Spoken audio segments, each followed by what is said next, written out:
ગાંધીનગર લોકસભા ક્ષેત્રના સાંસદ અને કેન્દ્રીય ગૃહ તેમજ સહકાર મંત્રી અમિત શાહ 2 દિવસ ગુજરાતના પ્રવાસે છે.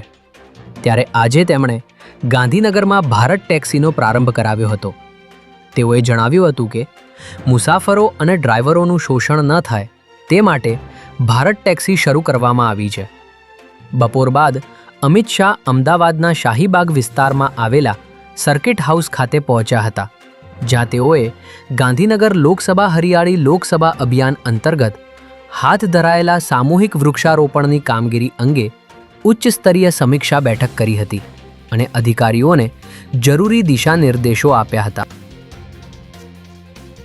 અમદાવાદ મ્યુનિસિપલ કોર્પોરેશનની સ્ટેન્ડિંગ કમિટીની બેઠકમાં 2 અત્યંત મહત્વપૂર્ણ નિર્ણયો લેવામાં આવ્યા છે, જેમાં શાહપુર વિસ્તારમાં આવેલ આવાસ યોજનાના બંધ મકાનોના સરકારી તાળા તોડીને ગેરકાયદેસર રીતે રહેવા આવી ગયેલા તત્વો સામે એક્શન લેવામાં આવ્યા છે. તંત્રએ તાત્કાલિક ધોરણે 17 જેટલા મકાનો ખાલી કરાવી ફરી સીલ મારી દીધા છે અને હવે જવાબદારો સામે પોલીસ ફરિયાદ નોંધાવવાની તૈયારી શરૂ કરી છે. જ્યારે ચોમાસા દરમિયાન શહેરમાં મચ્છરોના ઉપદ્રવને નાથવા માટે વધુ 12 કરોડના ખર્ચને મંજૂરી આપવામાં આવી છે.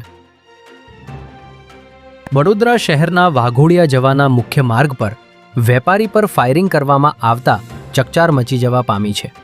વાઘોડિયા રોડ પર પ્રાઇમ સિટી સોસાયટીમાં રહેતા અને કપડાનો વેપાર કરતા 37 વર્ષીય આશિષ કુમાર બાકોલિયા રાત્રે 10:15 વાગ્યાના અરસામાં પોતાની દુકાન બંધ કરી કાર લઈને ઘરે પરત ફરી રહ્યા હતા.